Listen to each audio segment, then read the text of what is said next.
میرے معزز اور مکرم بھائیوں اور بزرگوں اور بہنوں، کتنی خوش نصیبی ہے کہ آج ہم ایمان کی حالت میں ہیں اور رمضان قریب ہے۔ اللہ اس رمضان کی رحمتوں کو سمیٹنے کی توفیق عطا فرمائے۔ کیف نستقبل رمضان، میں رمضان المبارک کا استقبال کیسے کروں؟ مجھے اس بات کی فکر ہونی چاہیے سلف صالحین کا طریقہ کیا تھا۔ سب سے پہلے اپنی نیتوں کو خالص کر لیجئے تاکہ اس مہینے کی برکات کو دامن میں جمع کرنا چاہتے ہو، اخلاص کے بغیر ممکن نہیں۔ حذیفہ نے کہا تھا، یا موسیٰ ثلاث خصال ان کن فیک، اگر 3 باتیں تجھے نصیب ہو جائیں، لم ينزل من السماء خیر الا كان لك فيه نصیب، آسمان سے جتنی بھی خیر و برکت نازل ہوگی تجھے ضرور حصہ ملے گا، لیکن کب؟ جب 3 کام تم کر لو گے۔ سب سے پہلا کام، یکون عملک للہ، اللہ کی رضا کے لیے کام کیا کرو۔ روزہ اور تراویح اللہ کے لیے، دکھانے کے لیے نہیں، شہرت اور واہ واہ کے لیے نہیں، اس رب کی رضا کے لیے جس نے جنت انعام رکھا ہے۔ دوسرا کام، وَتُحِبُّ لِلنَّاسِ مَا تُحِبُّ لِنَفْسِكَ، جو اپنے لیے پسند کرتے ہو مسلمان بھائی کے لیے بھی پسند کیا کرو۔ آسمان سے جو بھی برکت اترے گی تجھے حصہ ضرور ملے گا۔ وَهَذِهِ الْكِسْرَةُ تَرْفَعُهَا مَا قَدَرْتَ، تیری جیب میں جو کچھ ہے تم بھی اللہ کے ہو، اور یہ جیب میں جو کچھ ہے یہ بھی اللہ کا دیا ہوا ہے، جو اللہ نے عطا کیا ہے۔ اس میں سے لوگوں کو محروم نہ کرنا، کھانے کا ایک ٹکڑا ہی کیوں نہ ہو، نہ جانے ایک شخص نے صبح سے یہ ٹکڑا بھی نہ کھایا ہو، صدقہ کیا کرو۔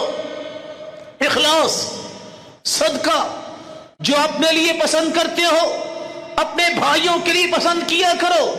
تم چاہتے ہو تمہیں عزت ملے، مسلمانوں کو عزت دیا کرو۔ تم چاہتے ہو تمہارا احترام ہو، تم بڑوں کو احترام دیا کرو۔ تم چاہتے ہو مجھ پہ کوئی شفقت کرے، چھوٹوں پہ شفقت کیا کرو۔ تم چاہتے ہو میرے ساتھ خیر اور بھلائی کے معاملے ہوں، تم خیر و بھلائی لوگوں کے ساتھ کیا کرو۔ آسمان سے جتنی برکت اترے گی اللہ تجھے اس میں حصے دار بنا دیں گے۔ ایک دوسرا کام جو تمہیں کرنا ہے، رسول اللہ صلی اللہ علیہ وآلہ وسلم کے صحابہ کس قدر خوبصورت زندگیاں گزارتے تھے۔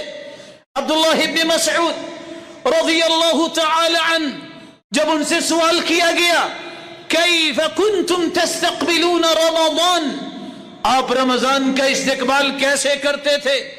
قال ما كان احدنا يجرأ على استقبال الهلال وفي قلبه ذرة حقد على أخيه المسلم، ہم میں سے کوئی ایسا شخص نہیں تھا جو رمضان کا چاند نظر آنے سے پہلے اس کے دل میں ذرہ برابر بھی کسی مسلمان کے بارے میں کینہ ہو، بغض ہو، حسد ہو۔ اپنے دل کو صاف کر لیجئے، دل صاف نہ ہوا تو یہ رمضان کی برکتیں نصیب نہیں ہوں گی۔ فضیل ابن عیاض فرماتے ہیں، لم يدرك من عندنا من ادرك بكثرة صيام ولا صلاة، ہم سے پہلے جو لوگ تھے ان کو اللہ نے برکتیں اس لیے نہیں دی تھی کہ وہ زیادہ روزے یا تہجد اختیار کرتے، یہ بھی کیا کرتے، لیکن اصل راز یہ تھا لسلامت صدورہم، ان کے سینے بڑے پاکیزہ تھے، کوئی حسد، کوئی بغض، کوئی عناد، کوئی عصبیت، کوئی تعصب، کوئی کینہ، کوئی گرہ ان کے دلوں میں نہیں ہوتی تھی۔ نتیجتاً اللہ ذوالجلال نے انہیں برکتوں سے نواز دیا۔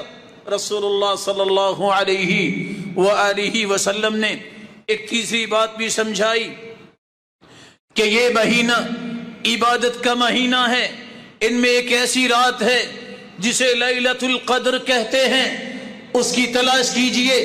آج کس کی عمر ہے؟ 83 سال 4 ماہ کس کی عمر ہوگی؟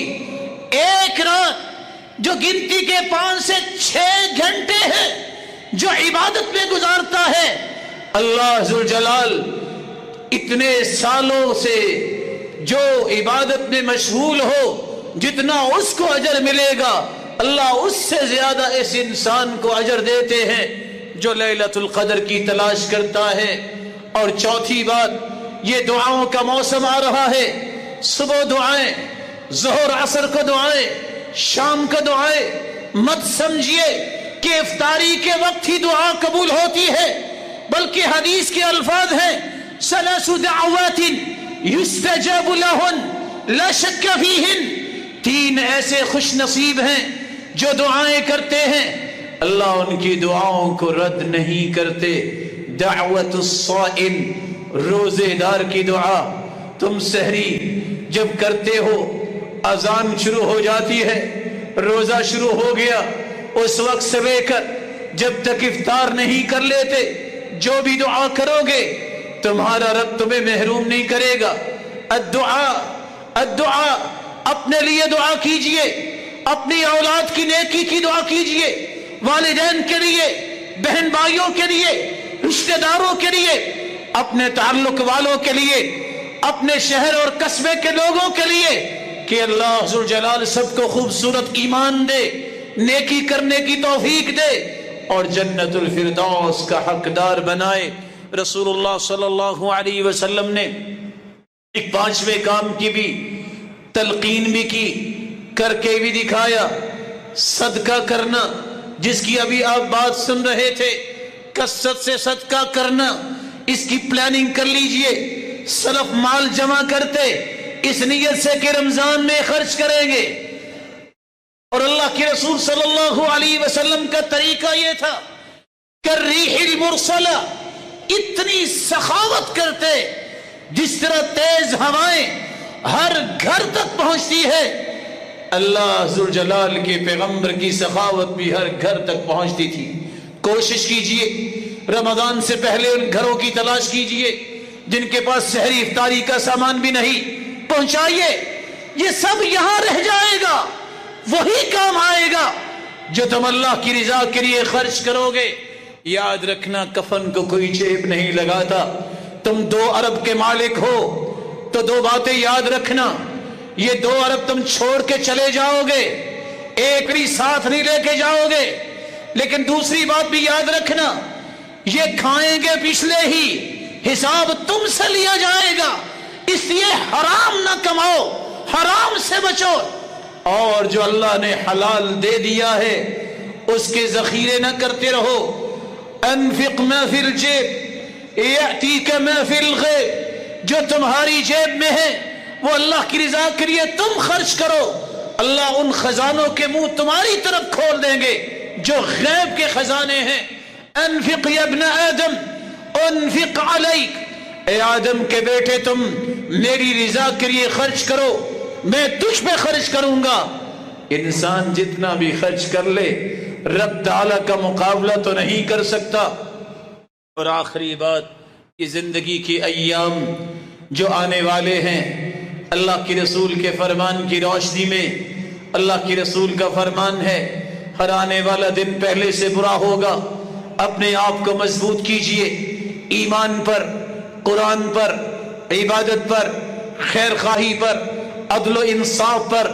یہ وہ مواصفات ہیں جس کو نصیب ہو جائیں اللہ ذوالجلال اس کو اجر کتنا دیتے ہیں۔ صبر کرنا سیکھیے، برداشت کرنا سیکھیے، مت دیکھیے گرمی ہے، شاید زندگی کا یہ آخری رمضان ہو۔ بچوں کو بھی اس بات کی توجہ دلائیے، کس طرح صحابہ بچوں کو بھی روزہ رکھواتے اور فرماتے ہیں کہ کننا نصنع لہم اللعب من العہن، ہم روئی کے کھلونے بنا کے انہیں دیتے کہ ذرا توجہ میں رہیں اور شام تک یہ گزارا کر لے۔ بچوں کو بھی اس بات کی توجہ دلائیے، یہ اولاد امانت ہے، ان کا خیال کرو۔ رسول اکرم صلی اللہ علیہ وسلم نے فرمایا ان من ورائکم زمان صبر، ایک وقت آنے والا ہے جہاں تمہیں صبر کرنا پڑے گا، فتنے اتنے ہوں گے، تانے، مشکلات، مسائب، دکھ، بیماریاں، وبائیں، طرح طرح کی مشکلات، لیکن دین کو نہ چھوڑنا. موت آئے تو دین پر. اللہ کے پیارے پیغمبر کیا ملے گا؟ فرمایا للمتمسک بھی اجر 50 شہیدا. اگر تم ایسے معاشرے میں جہاں فتنے ہوں گے، جہاں مصائب ہوں گے، دین پہ ڈٹ جاؤ گے، میں نماز نہیں چھوڑوں گا، توحید پہ آنچ نہیں آنے دوں گا، میں اللہ کے رسول کی رسالت پہ آنچ نہیں آنے دوں گا، اگر ان ہیبز اور ایتھکس کو مضبوطی سے تھام لو گے 50 شہیدوں کے برابر اجر دیے جاؤ گے. صحابی سوال کرتے ہیں یا رسول اللہ صلی اللہ علیہ وسلم منا او منہم، ہم میں سے 50 یا اس دور کے 50 لوگ؟ آپ نے فرمایا اجر 50 شہیدا منکم، میرے صحابہ تم میں سے اگر 50 شہید ہو جائیں، جتنا ان 50 کو اجر ملے گا اس فتنے کے دور میں دین پہ ڈٹ جانے والا، اس کو بھی اس کے برابر اجر ملے گا. بلکہ یمن سے ایک عورت آئی، کہتی ہے بیمار ہوں، بیماری پہ صبر نہیں آ رہا. آپ نے فرمایا اصبری فلا حساب علیکی، اللہ کی بندی ایک کام تم کر لو، ایک خوشخبری میں سنا دیتا ہوں، صبر تم کر لو، میں خوشخبری سناتا ہوں، اللہ ذوالجلال تجھے بغیر حساب کی جنت میں داخل فرمائیں گے. اللہ ذوالجلال ہم سب کو جنت الفردوس میں بغیر حساب کے داخل فرمائے. جس طرح یہ اے اللہ تیرے گھر میں ہیں، ان کو اپنی جنت کے بھی مہمان بنا اور اپنے دیدار کا مستحق بنا. وآخر دعوانا ان الحمد